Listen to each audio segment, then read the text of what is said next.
Hi everybody, my name's Josh, as she said. I'm a practicing critical care physician, as well as the co-founder of Figure1, which is a network of healthcare professionals who essentially share cases to be able to ask each other questions, gain knowledge, and learn more about medicine. This is a picture of me and my two best friends on the day that we graduated from medical school. The reason why we're smiling is because we all realized on that day that we never had to think about medical education ever again, put those days behind us, seal the door, walk away.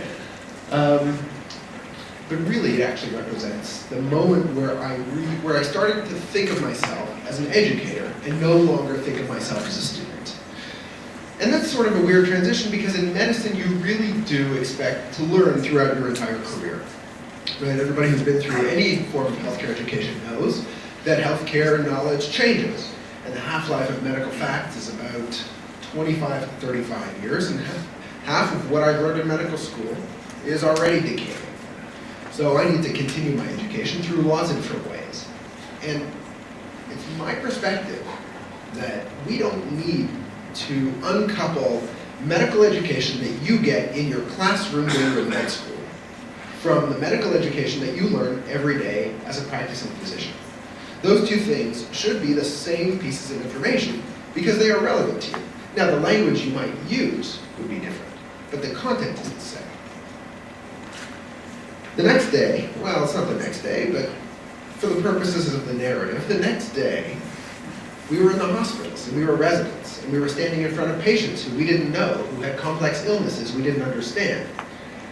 And it's in that moment, it's in like a single moment, where you need to recognize what experiences, what knowledge, and what skills you need to combine to be able to understand and appreciate that patient in front of you and what you're going to do next. And that's what I think of as the moment when medicine is happening. Because medicine happens in that very moment. That is when people are trying to figure out what to do next.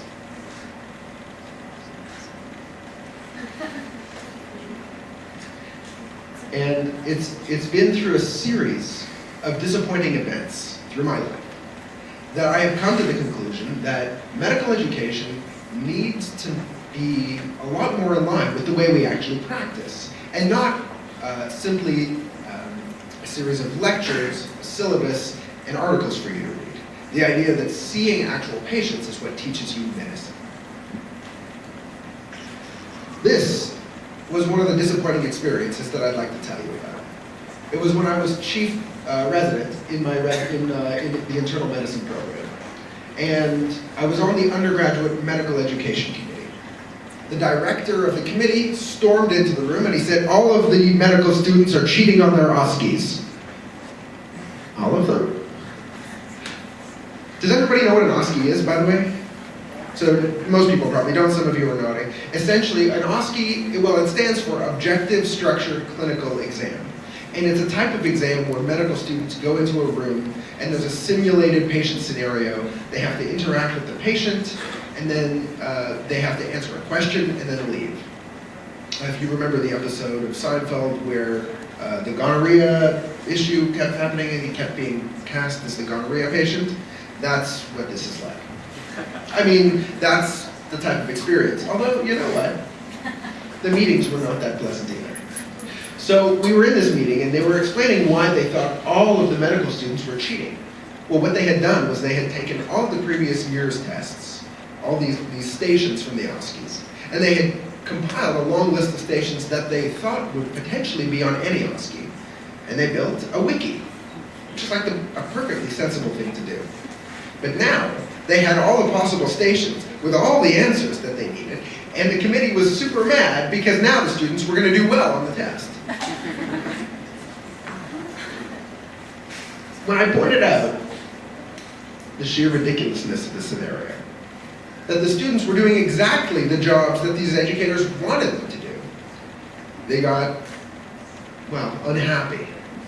Because they felt like I was on the side of the cheaters, but the way I felt was that this is the way it's supposed to work. Students are supposed to take initiative, learn autonomously, get the information they need and put it where they need it.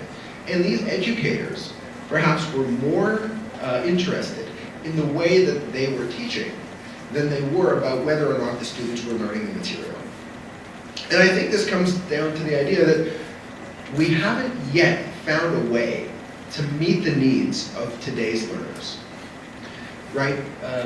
Medical education goes back a super, super long way, and we're still doing it the same way we used to, basically 100 years ago, 107 years ago.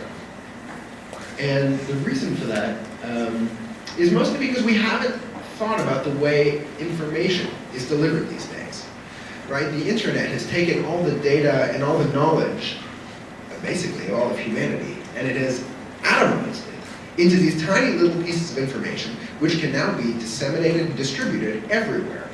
And what we haven't yet done in medicine or in medical education is created a way to access those individual pieces of knowledge and combine them into a way that can make sense to a learner who's used to using their phone, who is used to using the internet, and to be honest, finds textbooks to be a huge pain in the ass.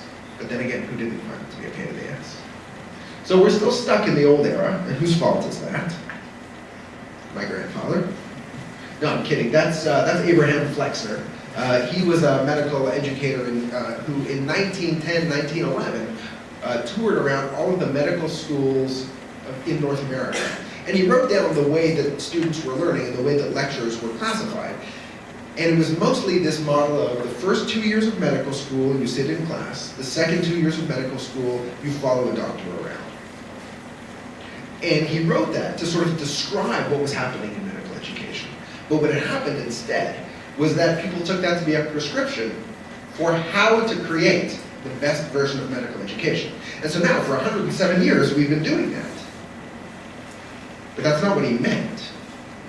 So I think we can definitely rethink part of the way that people access medical knowledge. And part of it is using this model. Within the scope of education, it is comprised of itsy-bitsy tiny lessons. You could even subdivide a lesson into the individual points that you learn during the lesson. And I think I'd like to point out that the same thing is possible in medicine, but the atomic unit isn't a lesson. It's an individual case. It's a resident standing in front of a patient who they don't understand. And that patient has their own unique situation, their own unique physiology, their own problems, their own medications, and everything about that patient shares characteristics with many other cases you may have seen, but everyone's a little bit different. That's why there's no question and answer sites for medicine. And so by taking these cases and lining them up one by one by one, and dumping them into your brain. This is, by the way, I visualized the way Figure1 would work. This was a sketch I made, and I showed it to my co-founders, and they said, yeah, that looks like an app. What I want to do is basically take these cases, these individual learning moments, and give them to people so that they can access not just 10,000, 20,000, 30,000 cases. Because the way you get better in medicine is by seeing more cases. Right? We can leave 10,000 hours behind us, and we can make it 20, 30, 40,000 hours worth of case sharing, of learning, of education, because we want doctors to be better at their jobs. We want them to have access to the knowledge they need in the moment they need it. And now that we have the tools, and we have the skills, and we have the cases, we should be making this happen. Thank you.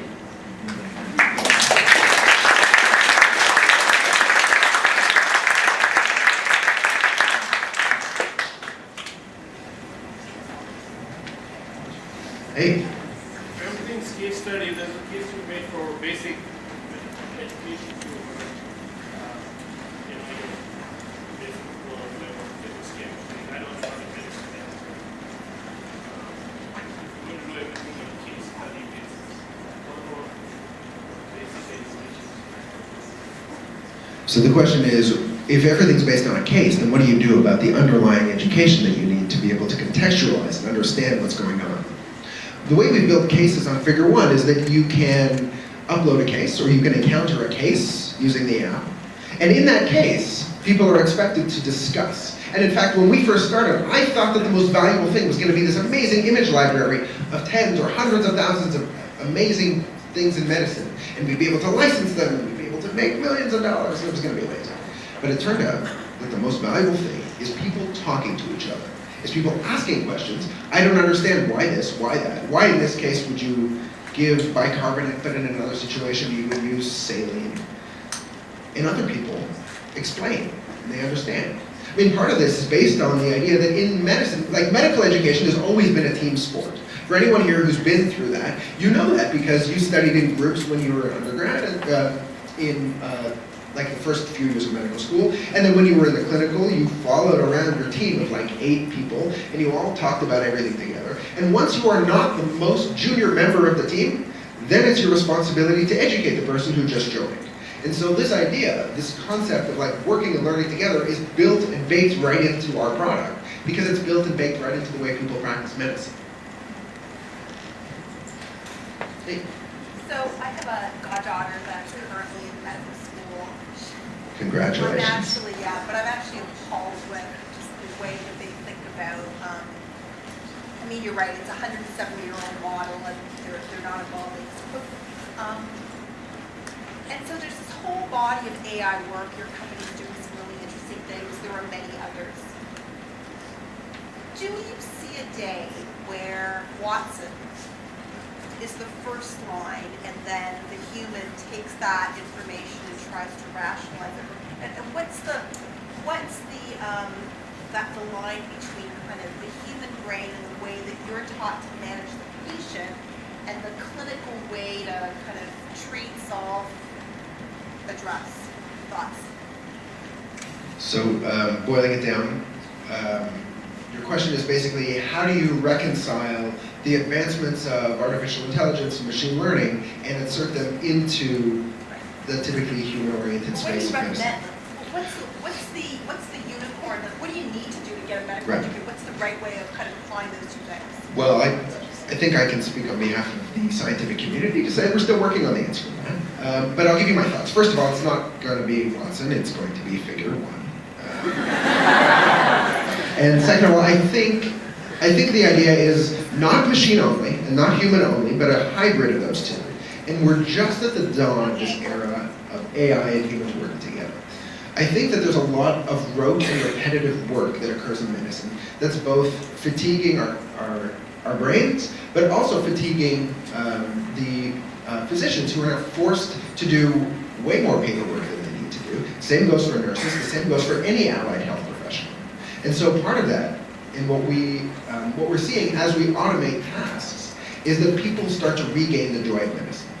The ideal scenario is that machines are really good at very, very narrow tasks. So if we can give them things like calculating risk scores, so the physician doesn't have to like tally them up in a column and add up the numbers while he's sitting in front of a patient. You can just stand on a scale that measures your body fat, your height, your weight, your blood pressure, and gives you your Framingham risk. I know those aren't the Framingham risk factors, I'm just saying. That, to me, is the opportunity where physicians can now take on more complex tasks, where they can now spend time with their patients, right? What we want to do, and I think there's a fear in certainly the radiology community, and I think that they're right to be worried, that more and more tasks are going to be robotically assisted. And I think that's okay, because I think doctors can do harder work. We don't have to do the easy stuff. And in fact, if we get rid of the easy, rote, repetitive stuff, and we focus on the problem-solving aspects, we'll actually have more time. And those problems that we have with understaffed, overburdened clinics will become reduced. People will spend more time with their patients. And the medical system could potentially get better. But I don't know how that's exactly going to happen step for step. It's a new process, but hopefully that's where we'll land. At the back, and then in the third row.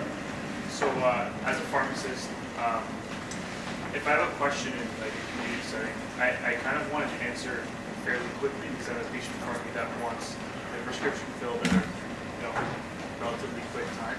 Yeah. So I think it's a great idea. I think it's an incredible idea because naturally, as a clinician, I want to ask my peers questions that I don't necessarily have the answer to, but I might want that question answered pretty quickly. How do you see Figure1 responding to those time constraints in the future? So for people who need an answer very quickly, how does Figure1 address that? So I think the answer to your question is we are working on it. And what we have developed and have been testing, not testing, but improving over the past 2 years is a feature that we call paging. what paging, it's named after the arcane technology where people used to wear these little devices. I don't know if anyone's familiar with them anymore. I still wear them, by the way. It used to be doctors and drug dealers, and now it's just doctors. So we named it paging because what you can do is you can upload that case and say, this patient has a contraindication to this medication, or there's some conflict between these two medications. I suspect that there may be is there a toxicologist or somebody who can give me an opinion on what to do with this? And what we've created is a tool that lets you upload that case, request a specialist to give you an opinion. And right now, approximately 50% of those cases are answered in under an hour, which I know isn't the same length of time that you would expect to wait in a drugstore, but it's getting better. And the rest, 90% of them are answered within 24 hours. So that's not bad. It's been getting better and better. Like, the more we grow, the more the service takes off, and the better our algorithmic adjustments go. It's been getting better and better. And I hope that we'll be able to bring that down to 5 or 10 minutes over the next couple of years. But the truth is, a tool like this isn't what you want if it's an emergency or a mission-critical scenario, right? So if that was anybody's question, right? If you need to call 911 or you need to get on the phone and to call somebody, that's what you still need to do. You still need to do it the old-fashioned way. And then there was someone in the third row who had a question. Yeah, that was actually the first question. It's a great question and great presentation. The other question I'm really interested in is, on Figure1, the quality of the content in the cases is where the true value lies of the platform. What are some of the partnerships that you have been able to develop or filters that really ensures that the cases that are being shared are true value for the physicians that are doing it? So the question is, what partnerships have we developed in order to make sure that the content that we have on the app is the right quality? So I'd be thrilled to brag about all the great partnerships we have. We just had a campaign with the CDC, and the British Medical Journal just joined us as a content partner. We've got lots of other cool things to talk about. But the answer is really, the quality of the content is not up to those people, and it's not even up to us. It's up to the people who are having those conversations. And that is sort of like the bottom line truth for any site that has user-generated content, right? It's only as good as the people who are on your platform. And I tend to think that the people on our platform are pretty bright people, right? These aren't the people who call each other Hitler on YouTube.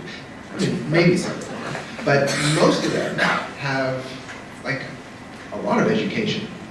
They want to deliver value to others, and they want to help other people, and that's why they're using this site, presumably. Besides, saying that people are generally doing their job and we treat them like professionals, and we have community guidelines to make sure they treat each other like professionals. Not to say we don't have scraps, that users don't get into scraps just like any other social media site, but they're kind of professional in a way, right? So I think it just comes down to how do you treat your users is what you expect of the community. I think that's our time. Thank you. Thank you.